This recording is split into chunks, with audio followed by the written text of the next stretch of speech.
up, YouTube? It's RSMario here, bringing you my first analysis video on the new Fire Emblem trailer for Fire Emblem if that makes any sense.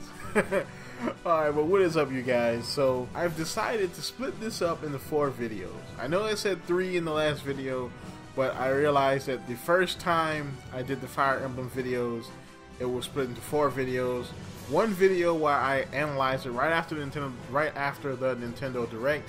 The other videos where I basically further analyzed it and went in deeper. So this one will be my overall analysis of the trailer. The next one will be about the new characters. Then I can't really. Another one is going to be about the story.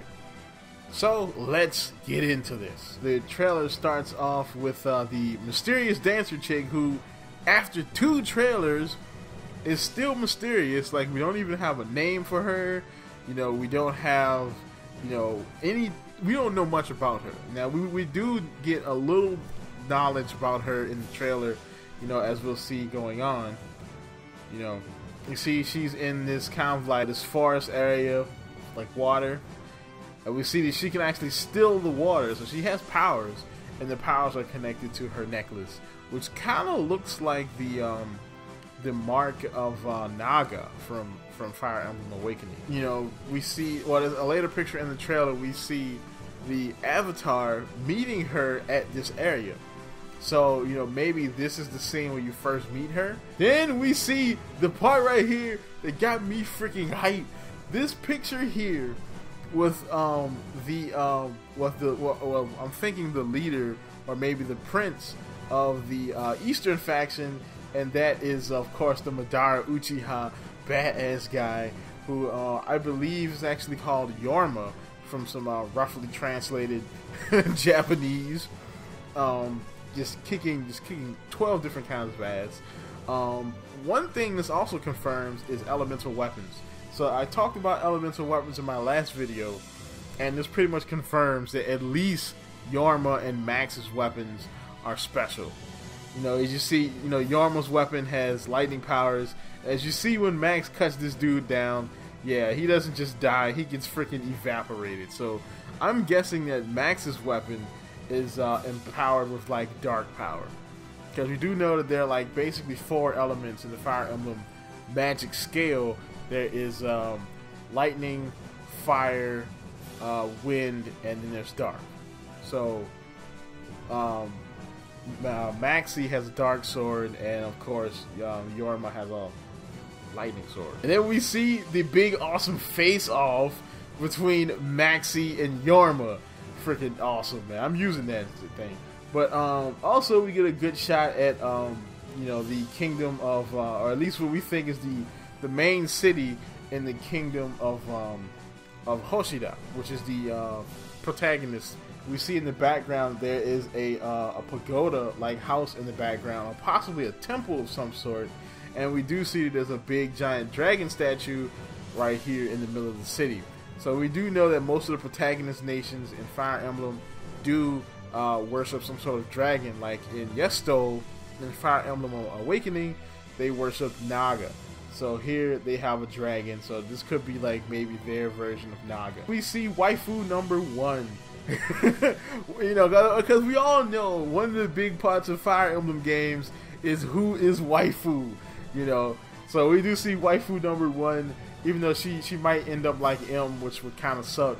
But we can tell that she is possibly the leader of you know, of Hoshido, seeing as she's like the first person we see outside of Yorma being from Hoshido. And it basically says Hoshido right beside her face. Well, a rumor of her name is being Takamiya or Tamakia, or it's hard to read. Okay, I'm kind of good at, I'm not that good at reading Japanese, but I want to say Tamakia, because there is a character that mentions somebody by the name of Tamakia-sama. We know now that Sama is kind of like sir or lord in Japanese. So usually when they say Sama, they're meaning somebody superior to them. So she could very well be the exalt or the leader of Hoshido.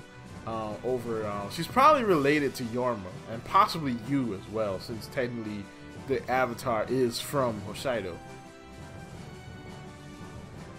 This is some bullcrap, okay? I mean, personally, you cannot kill freaking Yorma. He's my favorite character in the game, and he's gonna die before the game even comes out. That is bullcrap. I knew it. I called it. Calm down. Okay, but yes. So it looks like Yorma dies.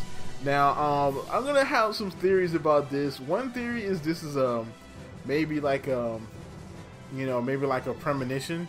Maybe she has a premonition that a mission is gonna fail. This definitely does not take place in Hoshido. I believe this takes place in Nohr territory, because one, we see, in Hoshido we see, it's very Asian inspired. There's pagodas, there's Asian style houses. This does not look like Asia. This looks like freaking Paris Square. Like, look at those lattice windows. Like, this is a very European style place. So my theory here is that maybe Hoshido pushed Nohr back to the point where now they are on the offense and Nohr is on the defense, and that's where, that is where Yorma dies, which sucks. And then we see, freaking Darth Vader, George Washington mashup looking dude right here. Dude reminds me of like what George Washington would look like if he was like evil. I mean, cause like if you think of the madness of King George from Assassin's Creed 3, I would think he would look like this. But yeah, this is definitely the king of Nohr. Rumor has it, well, rough translation, his name is Garan.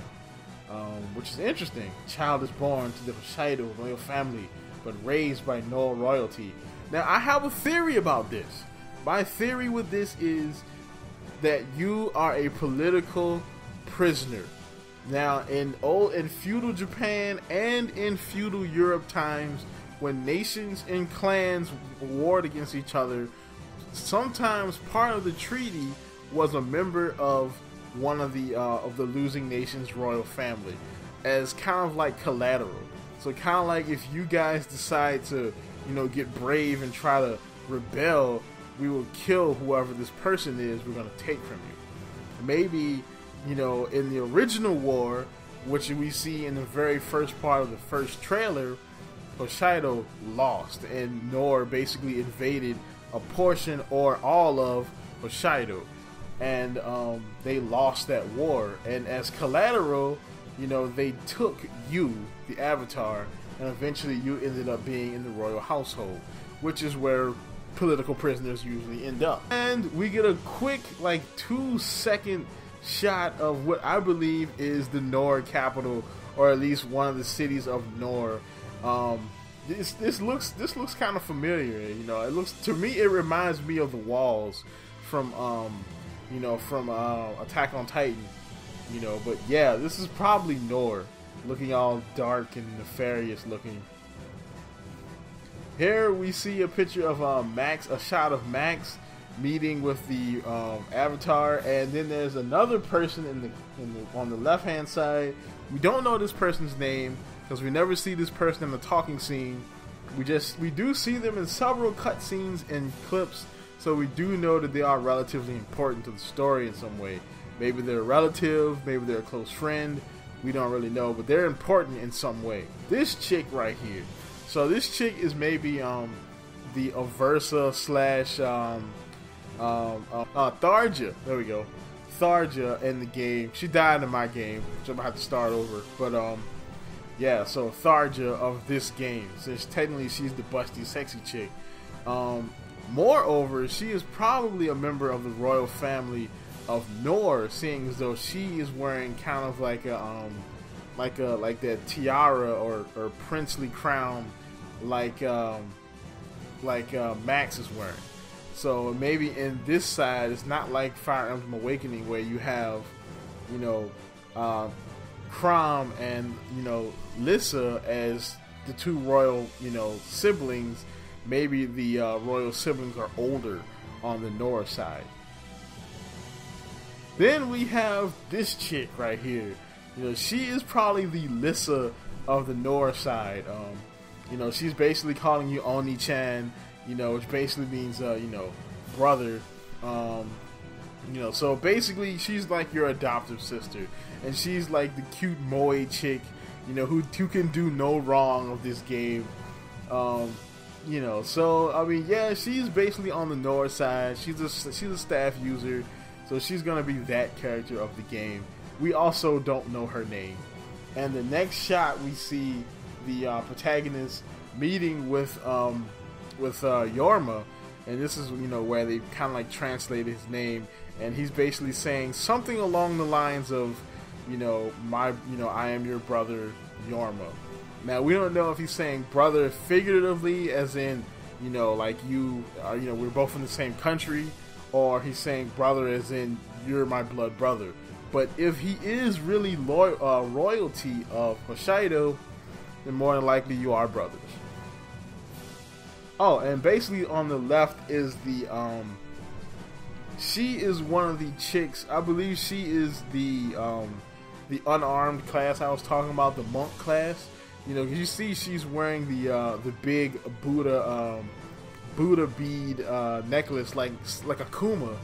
She's looking like straight up Akuma out this piece. You know, but yeah, I believe she's the monk-like class. I believe she's a bodyguard of either you or Yorma. In this scene, we see a quick clip of basically, you know, Haruko coming to basically welcome you back. She's basically saying, you know, we meet again and da da da. She's getting all emotional, and so she's probably like the Sumiya of the Hokkaido side. Especially with the fact that she's been, you know, seen in so many different scenes in the trailer. She actually has her own little cutscene where she's hopping on her Pegasus. So she's probably the Sumiya of this game. There's also another chick in the background. We're going to get more on her later. There she is. So now this chick, I believe, is the prince or the Lissa chick of the Hoshido side of the story. Her name is rumored to be Sakura, because later in the trailer we have a character that says Sakura-sama, be careful.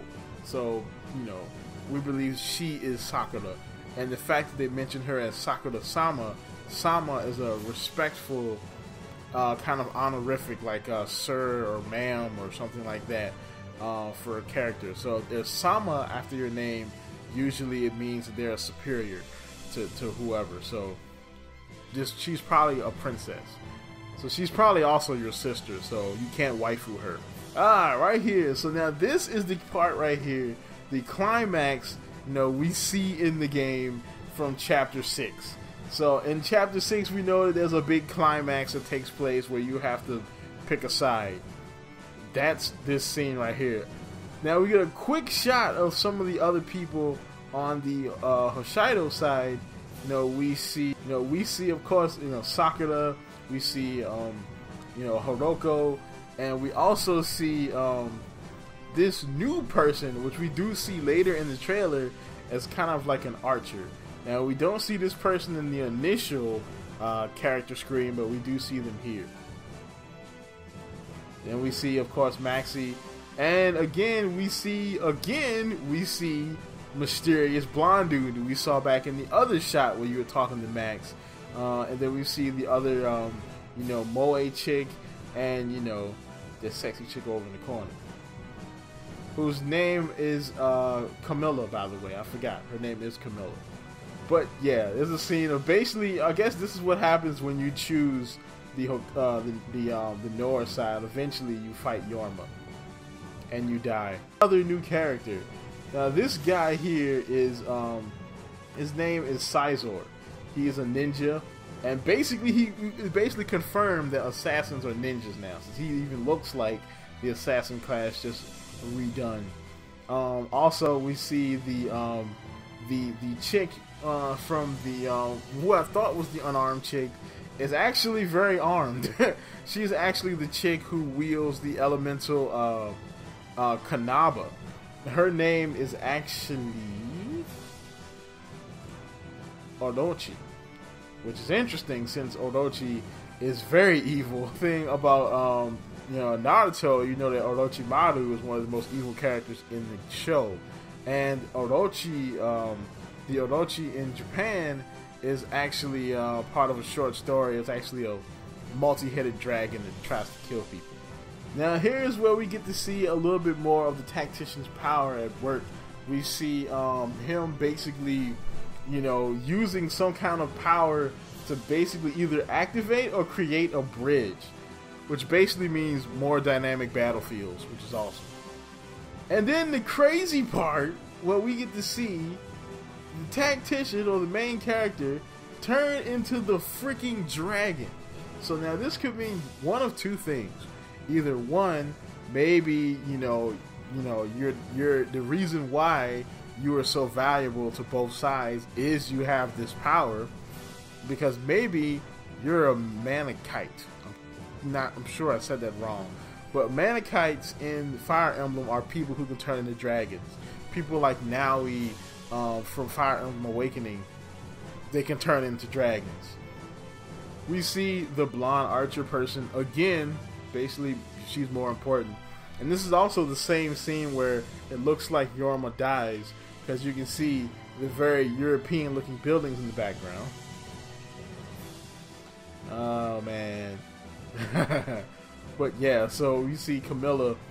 I believe this is probably after chapter 6, where eventually you pick the Nohr side, and you know, she sleeps with you. And then look, again, this is like the 4th scene we've seen this guy.